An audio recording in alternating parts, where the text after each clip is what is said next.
When talking about church, and especially about congregationalism, we tend to talk about community a lot.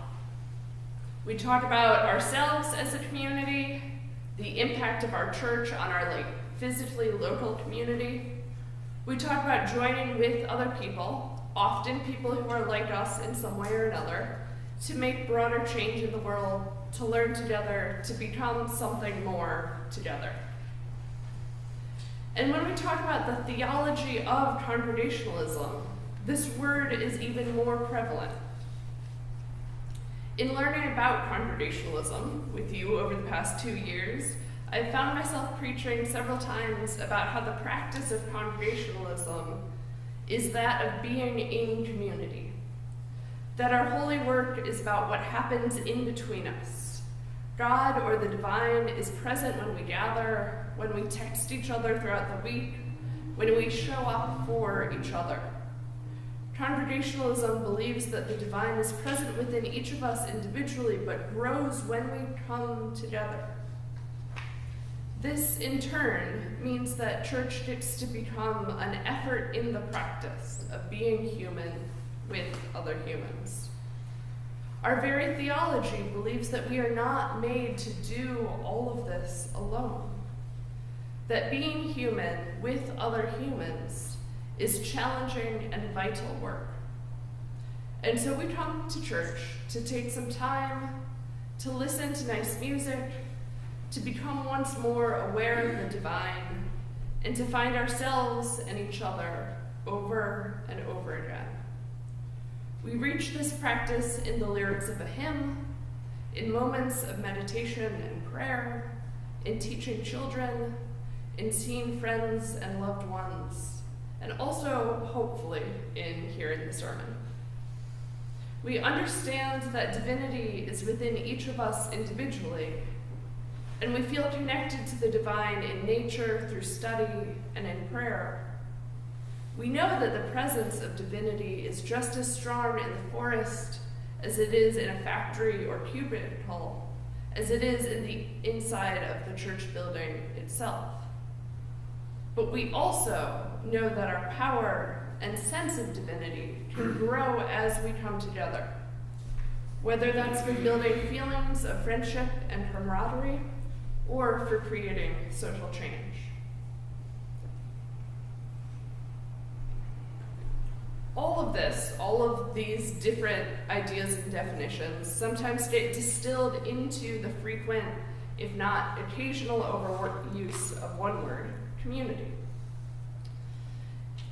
It's used to stand in for these big and important ideas, and is often used with the assumption that the other person in the conversation has all of the same background, knowledge, and beliefs, and thus immediately understands which definition we mean within the vast universe of possible definitions.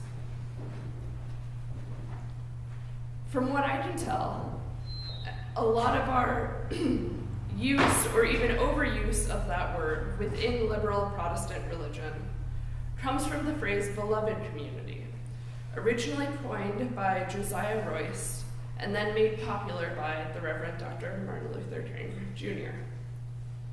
Before researching this sermon, my understanding of the term beloved community referred to beloved church community, a sense of feeling loved and beloved by others, of caring for and being taken care of working with, teaching, and growing, together in a nurturing and warm way.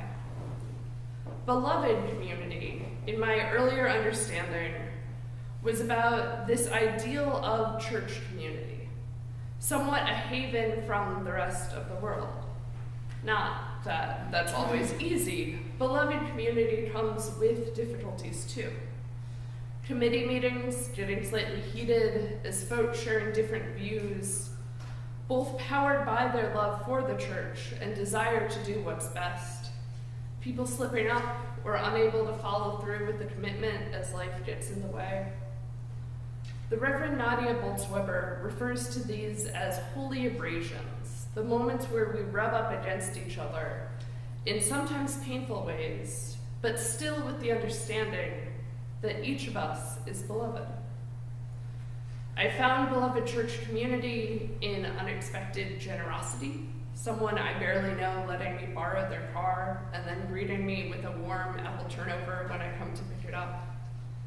In comfort through hard times from unexpected people, but also in the deep relationships that get built through coming together every week, year in and year out. And this definition of beloved community is a warm and important one to hold in our minds and hearts when the going gets tough, when being together isn't always the happiness we want it to be. But it turns out this definition is not really what Dr. King meant at all when he preached on beloved community. Instead, it is yet another example of the ways in which most often white people have taken Dr. King's radical ideas and diluted them into something still laudable and helpful, but much less challenging and powerful. For Dr. King, beloved community did not mean beloved church community. Instead, the idea is defined by the inclusion of radically different people that would not all find themselves sitting in the same pews on any given Sunday. Beloved community is a vision for a world after poverty, after racism, after violence. And yet, it isn't the idyllic kingdom of God with the lion and the lamb. It is a future of actual possibility, a realistic and achievable goal. The King Center for Nonviolent Social Change has a webpage explaining beloved community. They say, Dr. King's beloved community is a global vision in which all people can share in the wealth of the earth. In the beloved community, poverty, hunger, and homelessness will not be tolerated because international standards of human decency will not allow it. Racism and all forms of discrimination, bigotry, and prejudice will be replaced by an all-inclusive spirit of sisterhood and brotherhood. In the beloved community, international disputes will be resolved by peaceful conflict resolution and reconciliation of adversaries, instead of military power. Love and trust will triumph over fear and hatred. Peace with justice will prevail over war and military conflict. Dr. King's beloved community was not devoid of interpersonal, group, or international conflict. Instead, he recognized that conflict was an inevitable part of human experience. But he believed that conflicts could be resolved peacefully and adversaries could be reconciled through a mutual, determined commitment to nonviolence. No conflict, he believed, need erupt in violence, and all conflicts in the beloved community should end with reconciliation of adversaries, cooperating together in a spirit of friendship and goodwill.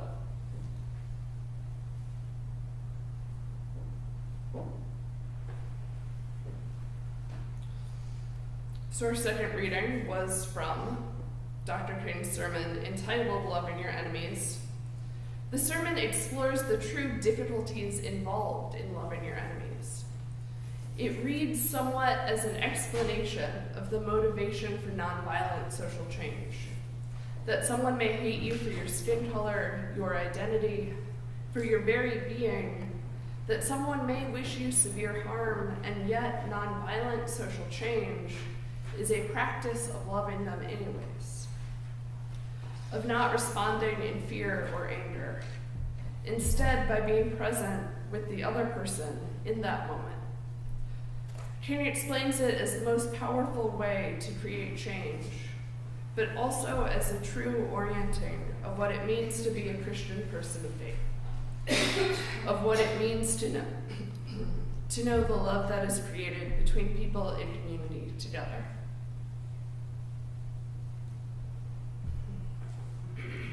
Dr. King's beloved community rejects the idea of a church community being a haven in the world, and instead appeals to a world that needs no havens, for all are safe and valued and cared for. A few months ago, we talked about the Universalists of the 19th century and their understanding of the physical manifestation of evil. They believed evil to be something that could overtake people, a force in some ways beyond human control, but still one that could be fought back against through the power of God's love. With the understanding that the divine sees each person as universally whole and good and holy, there becomes a drive to live into that understanding, to align your actions with the power of God's love for you, and to help change the world so that more people could know and understand this. The Bible story we use to illustrate this described Jesus meeting a man who was haunting a graveyard. He was distressed and feared by all around him, and through his interaction with Jesus, we learned that his body was filled with potentially 2,000 different demons. And through Jesus' compassion, those demons flee the man's body, leaving him whole and sane once again.